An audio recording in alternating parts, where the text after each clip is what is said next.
کائنات والو ذرا سینے پہ ہاتھ رکھ کے دیکھو کہ یہ کتنا مشکل مرحلہ تھا۔ اس دین کی آبرو کو بچانے کے لیے حضرت امام حسین رضی اللہ تعالیٰ عنہ نے کتنا بڑا قدم اٹھایا۔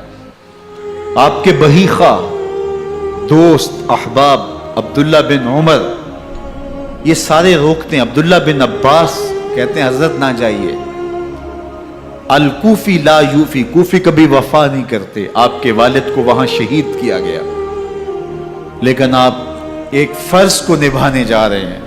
میرے غم گسارو میرے مہربانوں، نہ روکو مجھ کو جانے دو، مجھے نانے کے دی کی ڈوبتی کشتی بچانے دو۔ میں جاتا ہوں کہ دنیا پر وفا کا نام رہ جائے، میں رہوں نہ رہوں پر عظمت اسلام رہ جائے۔ میں نہیں جاتا تو نبی کے گھر کی آن جاتی ہے، میں نہیں جاتا تو نبی کے گھر کی آن جاتی ہے۔ تمہارا دین جاتا ہے، میری غیرت ایمان جاتی ہے۔ حضرت امام حسین یہاں سے چلتے ہیں، ابھی راستے میں ہی پہنچتے ہیں کہ یہ خبر آتی ہے کہ کوفے والوں نے بے وفائی کر دی۔ حضرت مسلم بن عقیل رضی اللہ تعالیٰ عنہ کو شہید کر دیا گیا، نعمان بن بشیر معزول کر دیے گئے، ابن مرجانہ ابن زیاد وہاں متعین کر دیا گیا جو سخت گیر شخص تھا، اور اس نے لوگوں کو ڈرایا دھمکایا اور کوفے کے لوگوں کے دل بدل گئے اور وہ بیتیں توڑنے لگے۔ وہ منظر مسجد کوفہ کا کتنا دلگداز تھا۔ جب امام نماز کے لیے کھڑے ہوئے تو 40,000 لوگ آپ کے پیچھے تھا۔ جب سلام پھیرا اور امام نے دیکھا کہ پیچھے لوگ نہیں ہیں، پھر لوگوں نے اپنے دروازے بھی بند کر لیے۔ رات کی تنہائیاں ہیں اور حضرت مسلم بن عقیل کو کوئی پناہ دینے والا نہیں ہے۔ لوگوں نے دروازے بند کر لیے کہ کہیں ہمارے گھر میں نہ آ جائیں اور ہم مشقت اور حکومتی تشدد کا شکار نہ ہوں۔ کتنا دردناک لمحہ ہے حضرت مسلم بن عقیل رضی اللہ تعالیٰ عنہ پہ، اور پھر حضرت مسلم بن عقیل بے دردی سے شہید کر دیے جاتے ہیں۔ آپ ابھی راستے میں ہیں، یہ ساری کہانی پہنچتی ہے کہ حضرت مسلم شہید کر دیے گئے اور بے دردی سے شہید کر دیے گئے۔ وہ جنہوں نے خط لکھے تھے کہ ہم آپ کے ساتھ ہیں اور ہم منتظر ہیں، چشم بڑا ہیں، آپ کے قدموں کی چاپ سننے کے لیے بےتاب ہیں، آج انہوں نے بیتیں توڑ دی۔ 40,000 کوفی منحرف ہو گئے۔ مسجد کوفہ کا وہ منظر کس قدر روح کو تڑپا دینے والا تھا۔ ہم پچھلے سال عصر اور مغرب کے درمیان جب کوفہ پہنچے تو سورج ڈوبنے کے قریب تھا۔ میں نے اپنی زندگی میں اتنا اداس موسم کہیں نہیں دیکھا جتنا اداس موسم کوفے میں دیکھا۔ ایسے لگتا تھا جس طرح کوفے کی آب و ہوا آج بھی شرمندہ ہے۔ جو مسلم بن عقیل اور خاندان نبوت کے ساتھ اہل کوفہ نے کیا، حضرت امام حسین رضی اللہ تعالیٰ عنہ کو ان کے بہی خواہوں نے، اعزاء نے، اقربا نے، دوستوں نے، آوان و انصار نے، ساتھیوں نے کہا کہ حضرت حالات یکسر تبدیل ہو گئے، اب ہمیں مراجعت کر جانی چاہیے، واپس پلٹ جانا چاہیے۔ تو حضرت امام حسین کافی سوچ بچار میں رہے۔ پھر اس کے بعد آپ نے فیصلہ کیا کہ ہم آگے بڑھیں گے۔ دوستوں نے کہا کہ حضرت اگر آپ آگے بڑھیں گے تو ہمیں لگتا ہے کہ وہ آپ کے ساتھ سلوک اچھا نہیں کریں گے اور آپ بچوں کے سامنے پیاس سے شہید کر دیے جائیں گے۔ تو حضرت امام حسین رضی اللہ تعالیٰ عنہ نے وہاں ایک خطبہ ارشاد فرمایا کہ لوگوں تم جو مجھے بتا رہے ہو مجھے اچھی طرح معلوم ہے، جو تم مجھے منظر پیش کر رہے ہو وہ میری نگاہوں میں ہے، اور جو کچھ ہونے والا ہے چشم تصور وہ منظر دیکھ رہی ہے۔ کیونکہ حضرت امام حسین رضی اللہ تعالیٰ عنہ کی شہادت کی خبر حضرت امام حسین کے پیدا ہوتے ہی خاندان نبوت میں عام تھی۔ حضور علیہ الصلوۃ والسلام کو یہ بات جبریل امین نے آ کے بتائی تھی جب حسین ابن علی کے ساتھ حضور محبت کا اظہار کر رہے تھے، تو یہ جبریل امین نے آ کے کہا تھا حضور آپ کا یہ بیٹا عرض طف میں شہید کر دیا جائے گا، اور کربلا کی مٹی لا کے حضور کو دی اور ام سلمہ کو حضور نے عطا کر دی۔ حضرت ام سلمہ کہتی ہیں کہ ایک دن میں سوئی تو خواب دیکھا کہ حضور کے مبارک بال بکھرے ہوئے ہیں اور سخت پریشان ہیں. تو میں نے کہا کہ حضور آپ کی یہ کیا حالت ہے؟ وَبِيَدِهِ قَارُورَةٌ، اور حضور کے ہاتھ میں ایک شیشی ہے، فیہا دمن، جس کے اندر خون ہے. تو میں نے کہا حضور یہ کیا؟ فرمایا میں قتل گاہ حسین سے آ رہا ہوں اور یہ حسین ابن علی کا خون ہے. تو کہا 10 محرم کا دن تھا، دوپہر کا یہ منظر تھا. میں کیلولہ کر کے اٹھی. جب میں نے دیکھا تو وہ شیشی جس میں کربلا کی مٹی رکھی تھی وہ خون بن چکی تھی. تو یہ خبر پہلے دی گئی تھی، یہ بتا دیا گیا تھا. فرمایا میرے دوستو جو تم مجھے بتاتے ہو میں اس سے بے خبر نہیں ہوں، یہ سب کچھ ہونے والا ہے، لیکن اس کے باوجود میں کیوں جا رہا ہوں؟ تو آپ کا ایک تاریخ ساز جملہ ہے جو کربلا کے فلسفے کو ہمارے سامنے رکھتا ہے کہ یہ اتنا بڑا امتحان کیوں دیا. حضرت امام حسین رضی اللہ تعالیٰ عنہ نے فرمایا وَلَكُمْ فِي أُسْوَةٌ، میں اس لیے جا رہا ہوں قیامت تک ظلم، جبر اور ناانصافی کے خلاف کھڑے ہونے والوں کے لیے کوئی نمونہ تو ہو. میری زندگی قیامت تک ظلم، جبر اور استحصالی نظام کے خلاف کھڑے ہونے والوں کے لیے نمونہ ہے. تو حضرت امام حسین رضی اللہ تعالیٰ عنہ نے حق اور باطل کے درمیان ایک سرخ لکیر کھینچ دی اپنے خون سے. اب حق اور باطل کا امتیاز کرنا مشکل نہیں ہے. کوئی باطل پہ اڑا رہے تو الگ بات ہے، لیکن امتیاز کرنا مشکل نہیں ہے. حدود بالکل واضح کر دی. اقبال نے یہاں کتنی خوبصورتی کے ساتھ اس مضمون کو نبھایا. سرخ رو عشق غیور از خون او، شوخی ای مصر از مضمون او، تا قیامت قطع استبداد کر، موج خون او چمن ایجاد کر. ایک جہاں آباد کر دیا، حق اور باطل کی راہیں اجال دی. اب لوگوں کو یزید کا چہرہ پہچاننے میں دیر نہیں لگتی.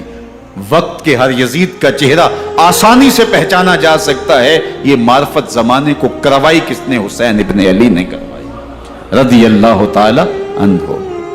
تو حضرت امام حسین نے فرمایا کہ جو میرے ساتھ ہونے والا ہے میں اچھی طرح جانتا ہوں، لیکن میں اس کے باوجود آگے بڑھوں گا. پھر بڑھے اور کربلا میں جا کے خیمہ زن ہو گئے.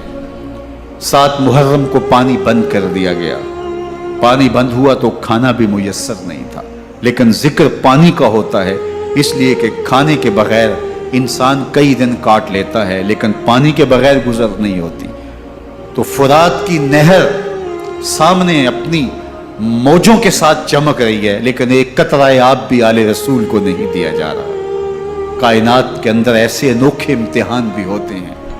وارث ہوں ساقی کوثر کے، مالک ہوں حوض کوثر کے، اور بیٹے ہوں ساقی کوثر کے، اور آج ایک بوند پانی کی بھی میسر نہ ہو. صبر کا امتحان ہے، عزیمت کا امتحان ہے. حضرت امام حسین رضی اللہ تعالیٰ عنہ خیمہ زن ہو گئے.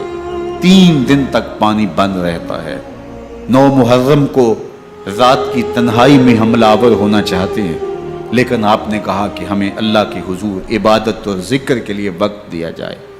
ساری رات ذکر میں گزرتی ہے، عبادات میں گزرتی ہے. رات کے اندھیرے میں آپ چراغ بجھا دیتے ہیں. آوان و انصار کو کہتے ہیں کہ ان کی دشمنی میرے ساتھ ہے، انہیں میرا خون چاہیے. اگر تم رات کی تاریکی میں نکل جاؤ تو میں تم سے کوئی مواخذہ نہیں کروں گا، اور یہ بھی تمہارا پیچھا نہیں کریں گے، اس لیے کہ ان کا مطلوب تم نہیں ہو، ان کا مطلوب میں ہوں. جب چراغ جلایا تو کوئی بھی نہیں گیا. مسلم بن اوسجہ کھڑے ہو کے کہتے ہیں حضرت اگر ہمارے بدن کو 70 بار کاٹا جائے اور جلایا جائے اور ہواؤں میں اڑا دیا جائے پھر بھی آپ کا ساتھ نہیں چھوڑیں گے. 70 سال کے بوڑھے ہیں حبیب بن مظاہر، کہتے ہیں حضرت آپ کو چھوڑ کے جائیں کہاں، آپ کو چھوڑ کے جائیں کہاں. کوئی ساتھ چھوڑنے کے لیے تیار نہیں ہے. پیاس ہے، سخت گرمی ہے، کربلا کا ماحول ہے. 72 افراد اور خاندان کی خواتین میدان کربلا میں خیمہ زن ہیں. دوسری طرف لشکر اعداء اشقیا 22,000 کی تعداد میں مقابلے میں، ایک روایت 30,000 کی ہے. ان صرف 72 پیاسے لوگوں کے لیے اتنے لوگوں کو جمع کرنے کا مقصد خوف زدہ کرنا تھا. شرط ہے کہ یا یزید کی بیعت کر لیں، محاصرے توڑ دیں گے، پانی دستیاب ہوگا. اعزاز و اکرام سے نوازا جائے گا، خزانوں کے منہ کھول دیے جائیں گے۔ لیکن حسین ابن علی کہتے تھے سب کچھ لٹ جائے گا، باطل کے ہاتھ پہ ہاتھ نہیں رکھو۔ اللہ اکبر۔ اب صبح طلوع ہوتی ہے، عاشور کا دن چڑھتا ہے، سورج اپنی پوری تمازت کے ساتھ گرمی برسا رہا ہے۔ آج خاندان نبوت کا امتحان زمانے نے دیکھنا ہے۔ رسول اللہ کا لعاب چوسنے والا اس کے صبر کا آج امتحان ہے۔ حضور کے کندھوں پہ کھیلنے والے حسین کا آج امتحان ہے۔ اللہ اکبر۔ حسین ابن علی تمام حجت کرتے ہیں، میں نے تمہارا کچھ نہیں بگاڑا، میں نے کسی کا خون نہیں کیا، میں نے کوئی زیادتی نہیں کی، تم کیوں میرے قتل کے در پہ ہو؟ تم جانتے نہیں میں کون ہوں؟ میں تمہارے نبی کا نواسا ہوں، رسول اللہ صلی اللہ علیہ وآلہ وسلم کے کندھوں پہ کھیلتا رہا ہوں، حضور کا لعاب چوستا رہا ہوں، اور میں بوسہ گاہ رسول صلی اللہ علیہ وآلہ وسلم ہوں۔ لیکن ان اشقیاء کے دل پر کوئی چیز اثر انداز نہیں ہوتی۔ ایک ہور ہے، اللہ اس کے دل میں نرمی ڈالتا ہے۔ پہلے تو امام حسین کو گھیر کے لے کر کے آتا ہے، لیکن بعد میں وہ قافلہ یزید سے قافلہ حسین کی طرف آ جاتا ہے۔ امام حسین فرماتے تو دنیا میں بھی ہور ہے، آخرت میں بھی ہور ہے، آزادی مل جاتی ہے۔ باقی 22,000 کا لشکر جرار امام حسین کے قتل کے در پائے۔ پھر تاریخ نے خاندان نبوت کا وہ انوکھا امتحان دیکھا۔ حضرت امام حسین کے بچے، بالخصوص خواتین، پیاس کی شدت میں حلق خشک ہے۔ حضرت سکینہ تڑپ کے اپنے باپ سے کہتی ہیں کہ مجھے 6 ماہ کے علی اصغر کی پیاس نہیں دیکھی جا رہی۔ بچے کو ہاتھوں پہ اٹھاتے ہیں اور نہر فرات کے کنارے پہنچ کے فرماتے ہیں اشقیاء سے مخاطب ہو کے، تمہارا معاملہ میرے ساتھ ہے، اس 6 ماہ کے بچے نے تمہارا کچھ نہیں بگاڑا، اور چلو بھر کے اس کا حلق سیراب کرنا چاہتے ہیں۔ ایک دوشاخہ تیر آتا ہے جو حضرت علی اصغر کے گلے کو چیر دیتا ہے۔ راوی لکھتے ہیں کہ وہ عام تیر نہیں تھا، جانوروں کو شکار کرنے کے لیے جو بڑے تیر ہوتے ہیں وہ دوشاخہ تیر تھا۔ وہ گردن کو کاٹ دیتا ہے، خون بہنے لگتا ہے، گردن لٹک جاتی۔ حضرت امام حسین وہ بہتا ہوا خون اپنے چلو میں لیتے اور آسمان کی طرف اچھال کے کہتے ہیں مالک حسین کی یہ قربانی بھی قبول۔ یہ تماشا لبے بام نہیں ہے، بچہ بیمار ہو ڈاکٹر جواب دے دیں، ماں باپ کے ہاتھ پھول جاتے ہیں، زندگی کی سانسیں ابھی چل رہی ہوتی ہیں، لیکن ڈاکٹر کہے کہ یہ میرے بس کا روگ نہیں ہے، کہیں اور لے جاؤ، تو زندگی کا لف و نشر غیر مرتب ہو جاتا ہے۔ میں سلام پیش نہ کروں حسین ابن علی کو، 6 ماہ کا علی اصغر ہاتھوں میں دم توڑتا ہے، گردن لٹک جاتی ہے، خون بہ رہا ہے، اب خیموں کی طرف بڑھ رہے ہیں، لیکن زبان پہ شکایت نہیں ہے، کہتے ہیں مالک حسین کی یہ قربانی قبول کر لے۔ اب خیموں کی طرف آنا، شہر بانو، ام رباب، سیدہ زینب، حضرت سکینہ سلام اللہ علیہا کا سامنا کوئی آسان کام نہیں تھا، لیکن حسین ابن علی آتے ہیں، شہزادے کو یہاں خیموں کے قریب رکھ کے کہتے ہیں کہ یہ حوض کوثر سے سیراب ہو گیا ہے۔ اللہ اکبر۔ کوہرام مچ جاتا ہے خیموں کے اندر، کیا منظر ہوگا، اور ان کو کن الفاظ کے پیرائے میں ڈھال کر کے ان کیفیات کو بیان کیا جا سکتا ہے جو اہل بیت کے خیموں کے اندر علی اصغر کی شہادت کے بعد کا منظر رقم ہو رہا ہوگا۔ اللہ اکبر۔ ادھر اشقیاء آوازیں دے رہے ہیں، مبارزت کے لیے پکار رہے ہیں۔ زمانے نے پھر وہ منظر بھی دیکھا کہ جوان بیٹے کو 18 سال کی کمائی حضرت امام حسین میدان عمل میں بھیج رہے ہیں۔ وہ علی اکبر جو حسین کا نور نظر ہے، آنکھوں کا قرار ہے، دل کی تسکین ہے۔ اور پھر حضرت علی اکبر جب گھوڑے کی زین سے فرش زمین پہ گرتے ہیں تو باپ کو آواز دیتے ہیں، اور حضرت امام حسین جو ہے وہ آگے جا کے بیٹے کی لاش اٹھاتے ہیں۔ اللہ اکبر۔ 18 سال کے بیٹے کی لاش کو کندھوں پہ اٹھا کے خیموں تک لاتے ہیں اور ہاتھ پھیلا کے کہتے ہیں مالک حسین کی یہ قربانی بھی قبول۔ کبھی قاسم بن حسن کی لاش اٹھا کے لاتے ہیں، کبھی اون و محمد کی لاشیں اٹھا کے لاتے ہیں، بھتیجوں کی، بھانجوں کی، بھائی عباس کے کٹے ہوئے بازو اور زخموں سے چھدا ہوا لاشا، کیا کیا قیامتیں تھیں جو اس کربلا کے ایک میدان کے اندر نہیں توڑی گئیں. حضرت امام حسین پر دکھ پہ دکھ، تکلیفوں پہ تکلیفیں. اب 71 لاشیں اٹھا کے خیموں تک پہنچا چکے، اور ادھر مبارزت کی دعوت دی جا رہی، آؤ میدان عمل میں آؤ، اب دیر کیوں کر رہے ہو. رسول اللہ کا حرم، رسول اللہ کی شہزادیاں جو نازوں میں پلی تھی، وہ کلیاں جو شبنم کا بوجھ بھی گوارا نہیں کر سکتی تھی، آج مصیبتوں کے پہاڑ ٹوٹ گئے. حضرت امام حسین کبھی شہربانوں کو، کبھی ام رباب کو دلاسا دیتے ہیں، کبھی حضرت زینب کو کہتے ہیں. حضرت زینب کربلا کے اس میدان کے اندر بڑے حوصلے کے ساتھ اپنے بھائی کے ساتھ کھڑی رہی، اپنے 2 بیٹے راہ خدا میں پیش کیے، ان کی لاشیں وصول کی. لیکن زینب جس جرأت کے ساتھ، جس پامردی کے ساتھ اس سارے منظر کو حوصلے کے ساتھ سہتی رہی، وہ یقیناً حوصلہ سیدہ زینب سلام اللہ علیہا کا ہی ہے. لیکن یہ وہ منظر تھا کہ زینب کا دل بھی ڈول گیا جب حسین ابن علی گھوڑے پہ بیٹھنے لگے، اور ان کو گھوڑے میں بٹھانے والا کوئی نہیں تھا، اور جو بھی سوار جاتا پھر واپس اس کی لاش ہی آتی اور حسین ابن علی لے کے آتے. آج حسین ابن علی جا رہے ہیں، زندگی کا سارا سرمایہ لٹ رہا ہے. حضرت زینب سلام اللہ علیہا سنبھل نہیں رہی. حضرت امام رضی اللہ تعالیٰ عنہ اٹھے اور آپ نے حضرت زینب کو صبر کی تلقین کی اور کہا کہ صبر ہی بہترین ذریعہ ہے اور اللہ کی قربت کا ایک بہترین سبب ہے. اور ان کو صبر کی تلقین کرتے ہوئے فرمایا کہ میرے بعد تم نے اس ذمہ داری کو سنبھالنا ہے، اور ان مخدرات اسلام کی، ان شہزادیوں کے پردے کی تم نے حفاظت کرنی ہے. اور پھر گھوڑے کی زین کس کے امام حسین لشکر اشقیاء کی طرف بڑھتے ہیں. اب خیموں سے سسکیوں کی آواز آ رہی ہے، ان کا سردار، ان کا تاجدار آج سب کو چھوڑ کے کربلا کے میدان کی طرف بڑھ رہا ہے. جرم کیا کیا، قصور کیا کیا، اس نے کیا زیادتی کی کہ آج نیزوں اور انیوں کے مقابلے میں 22,000 کا لشکر حضرت امام حسین پہ ٹوٹ پڑتا ہے. آپ پھر اتمام حجت کرتے ہیں، میں نے کسی کو قتل نہیں کیا، خون ناحق نہیں بہایا، میرے خون کے درپے کیوں ہو، اپنی آخرت کیوں برباد کرتے ہو، تم جانتے نہیں میں کون ہوں، میں تمہارے نبی کا نواسا ہوں. لیکن ابن زیاد کہتا ہے مقابلے میں آؤ. پھر حضرت امام حسین رضی اللہ تعالیٰ عنہ مقابلے میں آتے ہیں، اور جب گھوڑے کو ایڑ لگا کے دشمن اشقیاء پہ ٹوٹتے ہیں تو پھر ایسا منظر ہوتا ہے کہ وہ بھیڑ بکریوں کی طرح آگے بھاگتے ہیں.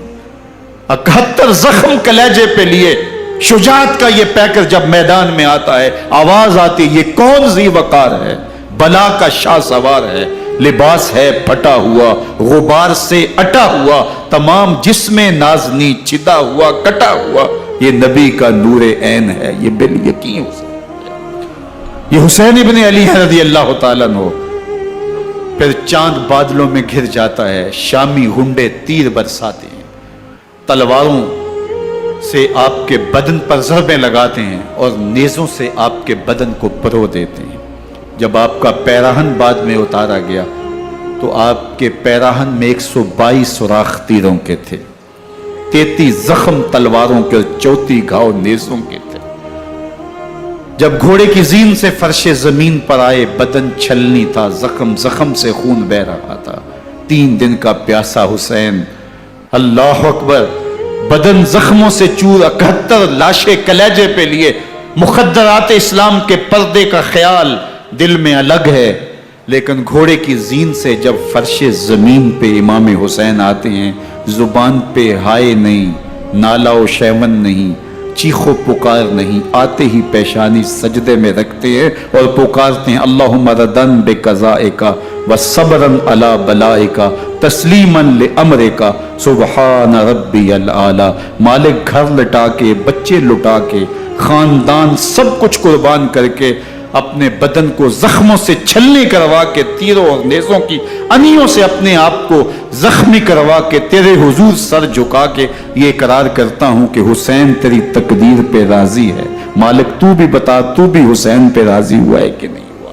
آواز آ رہی ہے اس پیاسے پر علی شیر خدا کو ناز ہے، اس نواسے پر محمد مصطفیٰ کو ناز ہے، اوروں نے بھی سجدے کیے پر اس کا عجب انداز ہے، اس نے وہ سجدہ کیا جس پر خدا کو ناز ہے۔ حسین ابن علی رضی اللہ تعالیٰ عنہ کا سر انور دستے قاتل نے تب کاٹا جب وہ سجدے میں جھکا ہوا تھا۔ یزید نے کہا میں بیعت لوں گا، امام حسین نے کہا کبھی بھی نہیں دوں گا، یہ سر کٹ سکتا ہے جھک نہیں سکتا۔